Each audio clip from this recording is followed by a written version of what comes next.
Morning, everyone. I thought I'd give this a go. It's such a beautiful sunny morning. Hopefully the seagulls won't be too loud or a swan won't come up from behind and bite me. Time for a Mama Mzungu and Women and Children with Albinism in Uganda update. I'll start with things on a business front with Mama Mzungu first.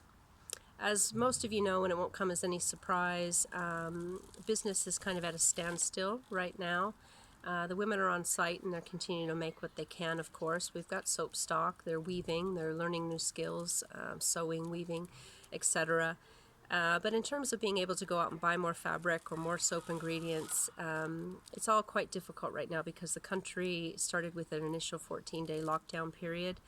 That then transpired into an additional 3-week lockdown period. So I think we have about another week of that. There's been a lot of violence there, a lot of the local LDU, I think they're called, patrols, who've been taking it upon themselves to enforce lockdown. It's just an excuse for them to be violent and abusive. There's a curfew, 7 p.m. every night. Certain vehicles are not allowed on the roads, which makes transporting any kind of goods or cargo very difficult. So we're just biding our time. As most of you know, we were building up quite a good momentum, establishing a local market there, getting guest soaps into tourist accommodation, safari camps, lodges, etc. And I'm not worried about that. We'll be able to pick up those relationships again when we all recuperate from all of this, when the country is open again for tourism. I'm not worried about any of that at all. But what I am a bit concerned about is that the longer this goes on, of course, we have to pay our salaries, we have to retain our staff, and paying these women's salaries is obviously the biggest priority I have, as well as keeping them healthy and fed. So we have 22 patrons on their Patreon page. The link is in this post. That barely gets us through payroll. It doesn't really leave us for anything else at the moment. And this Patreon is purely like to support the business, to invest in them. And we're close to reaching our first goal, a tier of $500 per month. We're at 421. So if any of you want to pitch in, you can join for any amount of time that you want, a month, 3 months, a year. It doesn't really matter. You can stop it whenever, but the from $5 a month goes towards supporting Mama Mzungu, the business. So you can read all about it and choose what level of commitment you want. That'd be really helpful. I'd love for any additional support you can do there. In terms of future business connections, I've been working behind the scenes with various kind of contacts. I mentioned Tradecraft a while ago. I've been talking to their buyer for a long time, and they have 2 seasons, where they put out a spring and an autumn catalog. And the sign-off for their autumn catalog is actually at the end of this month, the end of May. But I wasn't, I sent them an email last week, and I wanted to see how things had kind of possibly changed, given the global circumstances. And sure enough, they've come back to me and said that they're not, they have to be quite conservative right now, and they're not looking to establish any new trading partnerships with producer groups, given the certain climate. And that's fine and that's understandable, because with someone like Tradecraft, when they do commit, they commit to someone long term. So it's a bit of a bummer. We're not going to get a big order for their autumn Christmas catalog. But that's okay. A lot of businesses are in the same kind of situation right now. But the bright bit of that is that they mentioned that their own brand soap, they're going to be discontinuing it. I'm not really sure why. It might be because the person producing it for them doesn't have the capacity. There could be a number of reasons, but I would think soap would be selling like crazy right now. But they said that once that stock has been depleted, they will be looking to have a new supplier of soap. So for me, Mama Mzungu would be an obvious. The story behind this brand, the selling points, the community that it helps, and the quality, first and foremost, the quality of the Mama Mzungu soup is really soap is really high. So it would be a no-brainer for them to choose us. So I'm going to continue to work on that, and my goal is for Mama Mzungu to be Tradecraft soap supplier. So watch this space. There's a couple of other local brands of projects. I'm going to work on a shipment. So cargo is still coming in and out of Uganda, okay, but the number of airlines has been decreased significantly. So that, of course, affects competitiveness in terms of quoting for cargo. So I've been in touch with Duncan, our logistics guy there, and he's going to give me an update next week and hopefully some prices. So all you wholesale stockists, private label, people you're interested, individual customers, let's pre-fund an order. Let's just do it. I need to raise probably about £1,000 to pre-fund an order. That's from door to door. That's from them collecting it in Wakiso to taking it to the airport, getting it through customs, clearing it through Heathrow, and delivering it to us here in Brighton and Hove. So there's also some of you who are looking to get products out of Uganda yourselves, other things. So if you want to piggyback or share the cost of this shipment, I'll be in touch with you too. But or if there's someone here I don't know about, get in touch with me. Let's just do it. Let's get the wheels in motion. I want to pre-fund a new shipment. We have our website ready to launch, but until there's stock here in the country, there's no point in launching the e-commerce element of it. So that's what's going on for Mama Mzungu as a business. All positive stuff. We're investing in this time. We're utilizing it, and we'll be ready to fly once things resume some sense of normality, whatever that means. And do we want a sense of normality anymore in this world? That's the big philosophical question, isn't it? So moving on to Wak Wow. Of course, ongoing everyday crises, medical issues. It's a very desperate time there right now. So it's all well and good for us to complain about sitting at home in our houses here in the UK, or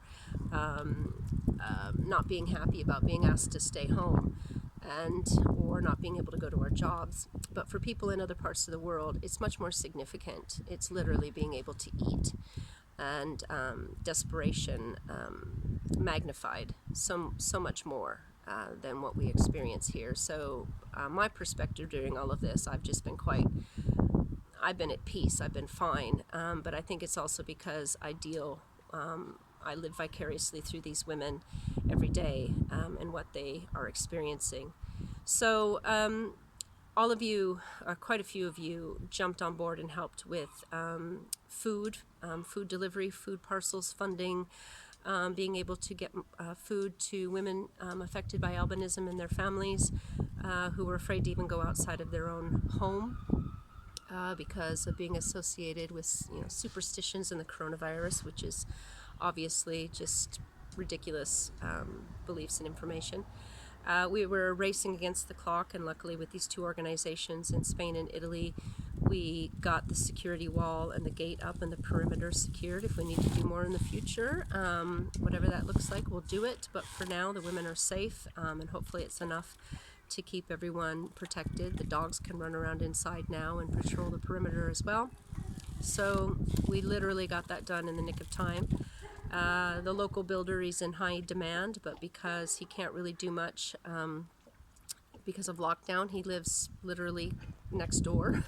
So we've pinched him to keep doing other stuff for us. So we're trying to use this opportunity to finish the women's shelter / office / factory / kitchen.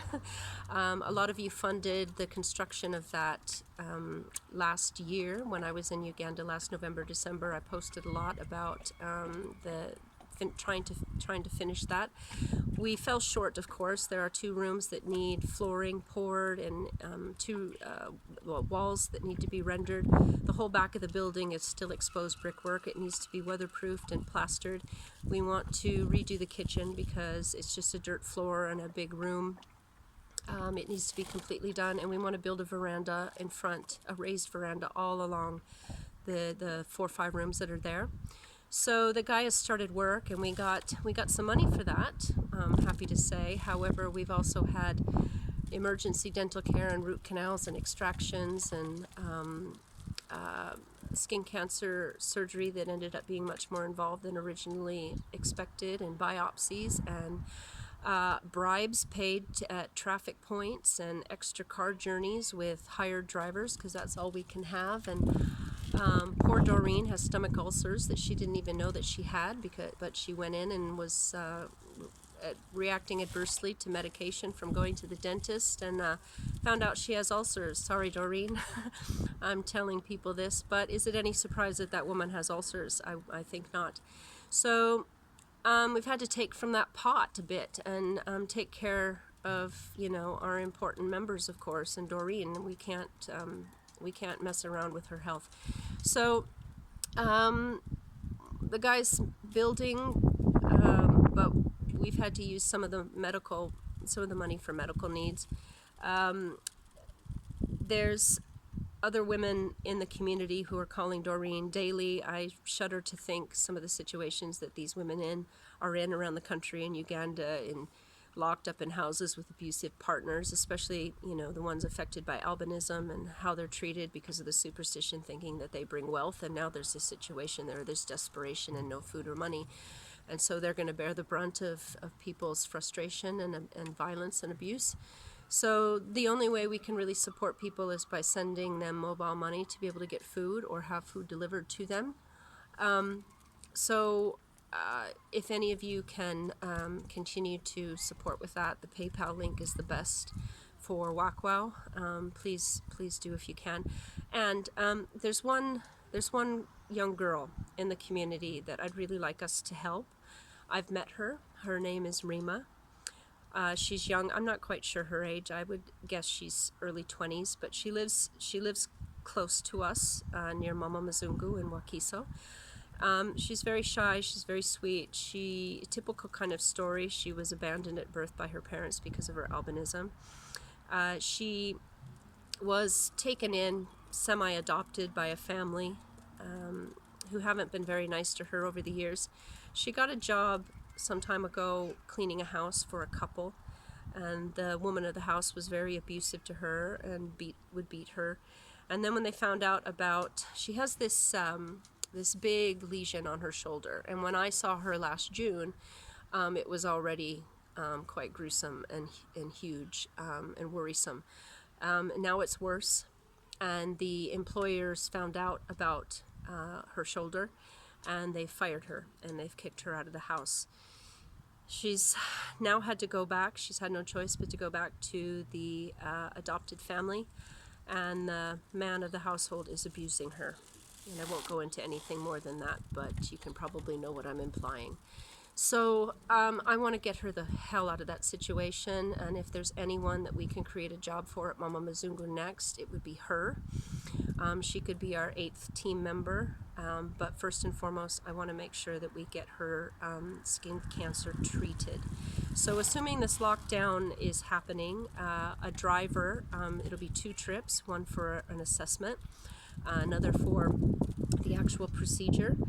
It's 120,000 shillings for a driver each time, so that's about 20 quid each trip, so there's 40 pounds just to begin with. The initial assessment based on previous experience, 50,000 for the doctor to look at her initially, which is about 10 quid. And then depending on how involved the surgery is, could run from anywhere from 400,000 to 800,000 shillings, and then a biopsy probably. So that's an easy 100 to 150 pounds. You add all of that up, we're looking at 200 quid. I'd like to take care of the surgery first, and then see if we can get a job created for her, assuming she wants that. But I would imagine she'd jump at the chance given her circumstances. So if anyone would like to donate to that, contribute, the PayPal link, or get in touch with me to sponsor her, let's take care of her. I can share more about her later when it's appropriate, but she's someone that I would really like us to help now. So ongoing food parcels, support for women affected by albinism in the community, Rima and her cancer surgery. Those are our main needs. Of course, there's always medical, so anything you can donate would be lovely. I thank all of you for your ongoing support. We couldn't be doing any of this without you, obviously. We're going to get through it. Mama Mzungu has a bright future. Women and children with albinism, with sustained funding and support, is increasingly able to take care of people in their community, women and the children. And we're also changing the image. We are, little by little, sensitizing people and hopefully bringing some education, some level of awareness. I like to think that that is happening. So, thank you.